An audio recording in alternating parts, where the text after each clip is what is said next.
Alrighty, hello and welcome to another yopMEreviews. So today we're going to be looking at Warhammer TV shows, or I guess in this case it's the Warhammer Plus animations. So this is the first video I'm doing on Warhammer in general, so we just want to keep that in account. I am fairly new to the hobby, but I guess now I would be considered to have followed it for quite a while. I've followed the hobby for around 2 years now, and I have 3 factions: the Drukhari, the Necrons, and I also started to collect Chaos, which is pretty fun. So yeah, I'm pretty new to the hobby with regards to like people who've known it for like 20 plus years, but I know enough that I think I can hold my ground. But yeah, I wanted to do a little ranking tier list on these animations. And so we'll get into it here in a second. I want to preface that this is going to be a 2-part video series. The other one will probably come out a little bit later on, just because I wanted to make like a more in-depth video. The first one will just be me ranking each series. I've seen all of them, at least one episode. Some of them I haven't finished, simply because, I'll be honest, some of them are just kind of bad. To the point where it's just not, I feel like it's not really worth the time to watch the rest of this the show. But for the most part, I'd say about like over 75% of them I've finished. Some of them are really good, some of them are really bad, and so we're going to talk about that today. So we'll get started with the very first one, which I think I have to put in S tier, Astartes, just because this was the first one I watched, and I think I watched this prior to even being into Warhammer.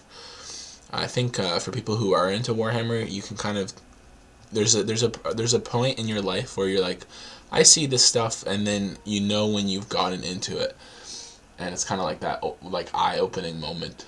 And so Astartes is a really interesting series. What I'll do throughout the series is I will pull up photos of what the show looks like on the side. So let's just go show, and I'm gonna try and keep this a little more spoiler free, just for this first part. Second part I will talk about spoilers, but this one's cool. It features the Adeptus Astartes. It's got great animation. I think it was made by one person. I remember when it first came out, I was really impressed by that. There is a second one. I think there was either a teaser trailer or it came out. And I saw the teaser trailer. I'm not sure if I saw the full thing, but really interesting animation. It's not, I don't have it in the spreadsheet itself, but there was also a TV series called Secret Level that kind of reminded me. They had an episode on Warhammer of the Astartes episode. It just has similar animation style. This seems to be the animation style that the Warhammer TV shows are going towards nowadays in 2025. And Astartes, which was created by one person, kind of pushed that animation style. But you can kind of see here, like, the aesthetics are interesting, very blue colored. Here we have what I think are 2 psychers who kind of act as the villains in the series. But yeah, just really cool to see these Space Marines. And I remember when I first watched it, I was like, wow, this series looks really cool. I've never seen something so interesting. So some of these are not actually even animations, so I'll just put this in F tier for now. Not that it is F tier. This is just a battle report. Same with Black Talon. Black Talon, I'm pretty sure, is AOS, but I could be wrong about that, so to take that with a grain of salt, I'll also put this here. These 3, I've just not seen any of these. I don't think they are part of the 40k series. Everything else, though, for the most part, is same. I'll put the Citadel color. Like, for example, Citadel color is just like a show on how to paint colors and stuff. So next one, the Exodite, I'm going to put in A tier, which is pretty high. I know some people might be surprised by that. I think the Exodite is really interesting because the animation style is really cool, and it's also interesting to see the Tau get a bit of love. Not that I dislike the Tau in any way, but I just don't think they get a lot of focus with regards to Warhammer TVs. I think this is the only animation that features the Tau other than some of the anthology series. This one just was really cool. I remember watching it and being really impressed with the battleships that are raging throughout the universe. Aesthetics look great. Really interesting TV show. I'm looking forward to finishing this one, just because I've started it recently. Alrighty. Next, we're going to go. I think we're going to go like this for now. Hammer and Bolter is another great one that I always recommend. This one is an anthology series, and so it features an episode per each one, ranging in quality. Now, most of them are really good. There's one, I think it's this one here. I'm pretty sure it's this one.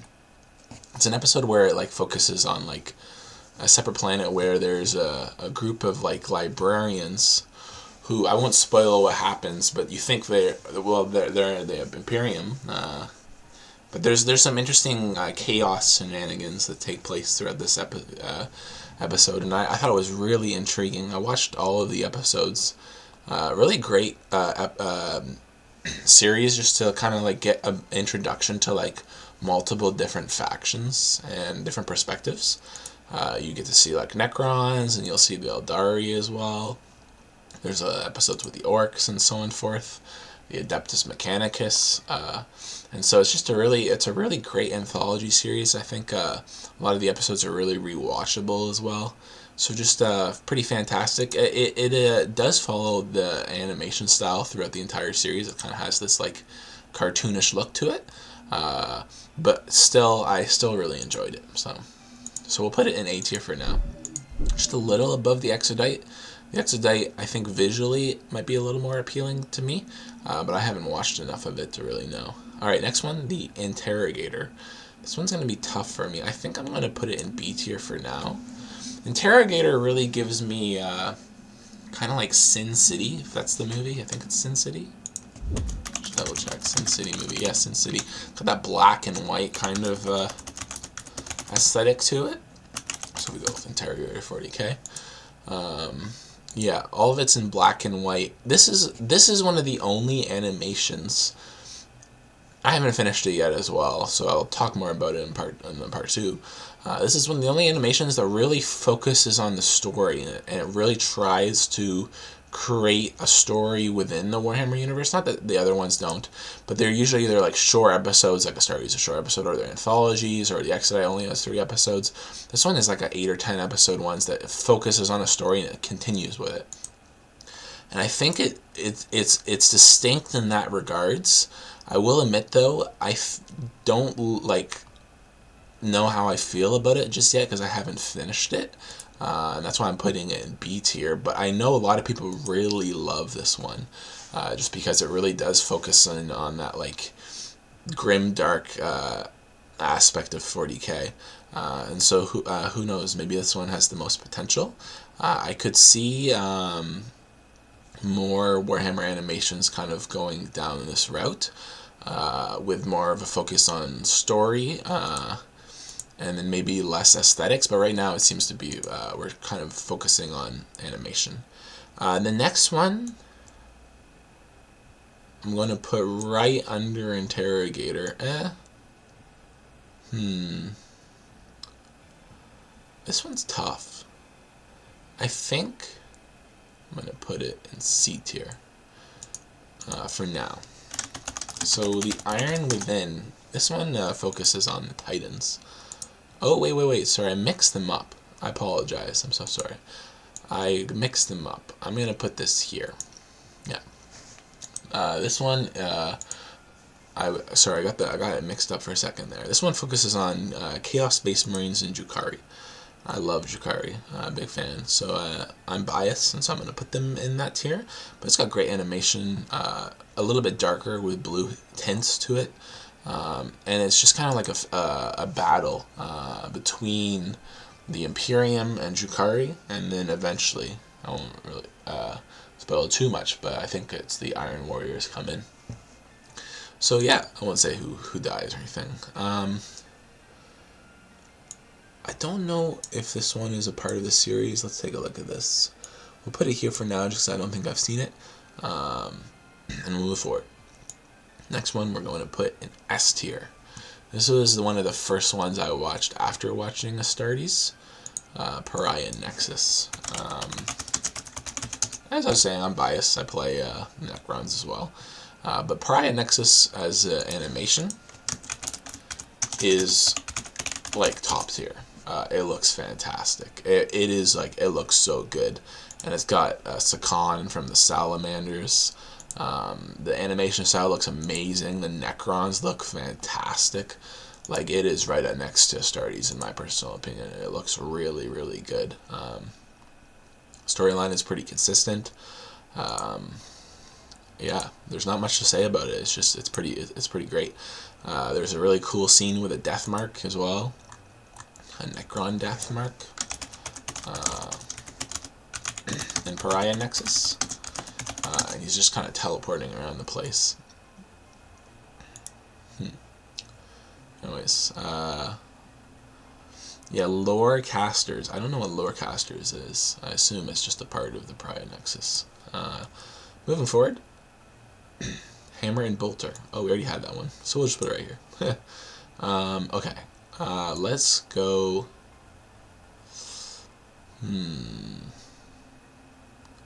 How am I feeling about this? I think I'm gonna put this right here, but it could go here. It's hard to say. I'm gonna go right here. This one's great. Fantastic. It's called the Tithes. I always recommend this one as well. Now, it's got the animation style of Pariah Nexus, but I think the story is a little bit better than Pariah Nexus personally. Just a little more variety in terms of that regards. Each episode kind of features a different storyline, one with the Sisters of Silence and the Adeptus Custodes. We've got one with the Orcs and the Imperium. And so it kind of has that variety to it that keeps it spicy. Fantastic animation. The Tyranids look great in this mini-series. And so, yeah, I'm ranking it really high. I think this is, like, out of all the ones I'm ranking, might be, like, one of the few ones where I could kind of see people being, like, pissed off about it. But I don't know. For me, it really resonated. We already have the iron within, so I'll put this down here. And we have Interrogator as well. Okay. Broken Lance. This is the one I was thinking of before. I'm going to put this in C tier. Now, not that Broken Lance is necessarily bad. I thought it was interesting, kind of get a history of the Titans. The battle is really cool. It's on like quite a bit bigger scale, but it kind of runs into that issue with some of the Warhammer animations that where it just doesn't look that great at times. And I'm understanding of the fact that Warhammer TV is still new, and we're still waiting on like high-end stuff. But at times this one kind of does have that fogginess. But the storyline's really cool. I thought it was really interesting to see like a interaction between Chaos Knights and Knights. And so yeah, I thought it was a pretty good episode overall. The Death Watch Visionette. I'm gonna go right here, I think. Yeah, I'm gonna go right there. So, the Death Watch Visionette. I think I'm pronouncing that wrong. Good animation. Really cool Necron destroyer here. We've got a group of from the Death Watch who are fighting the Necron destroyer. Great usage of color. Overall, the aesthetics are really fun. I would recommend this one as well. Yeah, it was fun. I enjoyed it. I don't think it is as good as some of the other ones, but I'd still put it up pretty high. And finally, I'm going to put this one in E tier. I did not enjoy Angels of Death. It was the one I liked the least. Now, it's got an interesting style to it with this black and white, and we have these Space Marines from the Blood Angels chapter. And I don't know, for some reason it just didn't resonate with me. The plot was a little too plotty at times, if I can use that. It's a longer running series, and so maybe I'll get into it a little bit more later on, but for the most part, I don't know. I couldn't really get into it. I'm sure if you were a Blood Angels fan, you might really enjoy it, but for the most part, I found it kind of eh. So yeah, these ones here, let's just move this so people don't get angry in case they see it. There you go. Alrighty. So yeah, that's my list. Thank you for tuning in. Let me know if you think my opinions are completely wrong or completely right. And I'm looking forward to speaking more about Warhammer content. So yeah, if you want to hear more about Warhammer, let me know. I can make some more videos. Thank you.